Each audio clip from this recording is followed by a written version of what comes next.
मजेदार मिठाई वाला। एक गांव में महेश नाम का एक हलवाई रहता था। उसकी दुकान दूर दूर तक मशहूर थी। आसपास के सभी गांव वाले महेश की दुकान से ही मिठाई लेते थे। भाई मजा आ गया, क्या लजीज रबड़ी है। ये लड्डू भी लीजिए, शुद्ध देसी घी के हैं, आज ही बनकर आए हैं। लाओ भाई लाओ, 1 किलो लड्डू भी पैक कर दो। महेश का एक बेटा था रवि। रवि ने पढ़ाई छोड़ दी थी और वो दिन भर घर में ही बैठा रहता था। उठ बेटा रवि, आज मेरे साथ दुकान पर चल। मैं वहाँ क्या करूँगा पापा?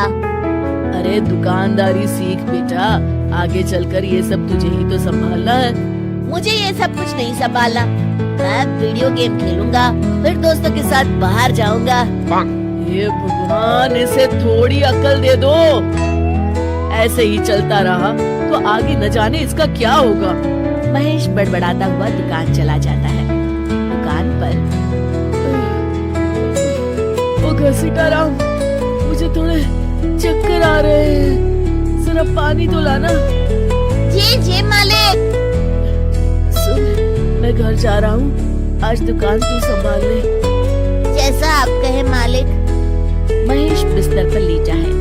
आपको बहुत तेज बुखार है, 1 हफ्ते बेड रेस्ट करनी होगी और ये दवाइयाँ लेनी होगी। हाय राम, ये क्या हो गया आपको?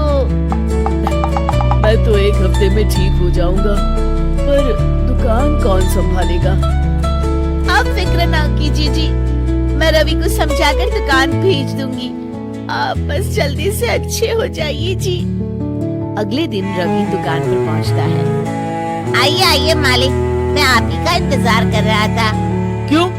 ये मेरी दुकान है, मैं जब जी चाहे आऊँ। तुम लोग सुबह से आकर काम पर लग जाया करो, समझे?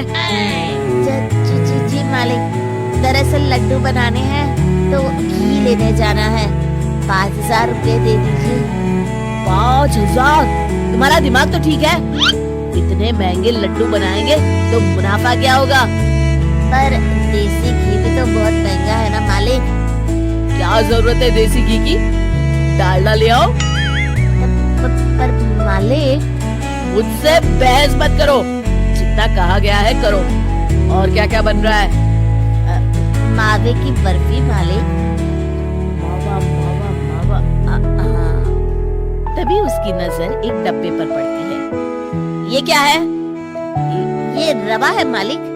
एक काम करो, हर 1 किलो मावा में 200 ग्राम रवा मिला दो। पर बर्फी का स्वाद बिगड़ जाएगा मालिक।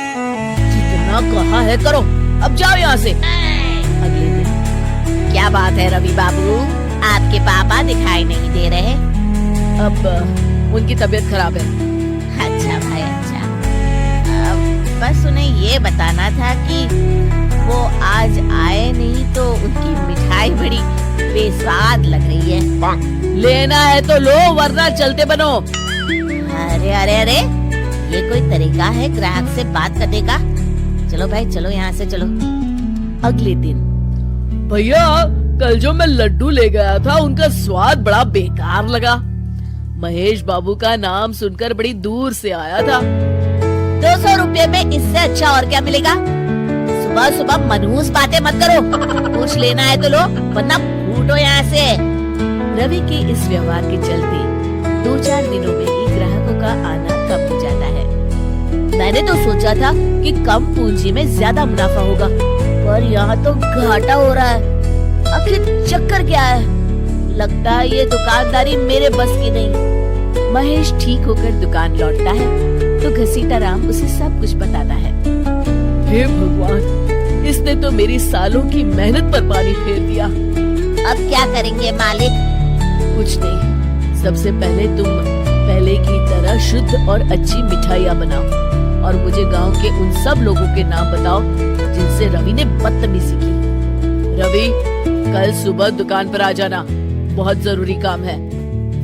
मुझे नहीं आना, मैंने 1 हफ्ता दुकान संभाल ली है, अब संभालो आप। दुकान तो तूने जैसे तैसे संभाली, पर सीखा कुछ नहीं। कल तुझे बहुत जरूरी सीख देनी है। रवि पैर पटकता हुआ बाहर चला जाता है। अगले दिन। ये ले, ताजी शुद्ध मिठाइयाँ। मैं इतनी मिठाइयों का क्या करूं? इन्हें उन सबके घर देकर आओ जिनसे तुमने बदतमीजी की, और साथ में माफी भी मांग लेना। अरे पर मैंने तो सिर्फ उन्हें। बेटा, घर आया मेहमान और दुकान पर आया ग्राहक भगवान के समान होता है। अब तू जल्दी जा और कल से कमाल देखना। रवि उन सभी 4-5 लोगों के यहाँ जाकर मिठाई देता है और माफी मांगता है। अगले दिन दुकान पर ग्राहकों की भीड़ लग जाती है। मान गए महेश बाबू, आपने तो आते ही घर तक मिठाई भिजवा दी।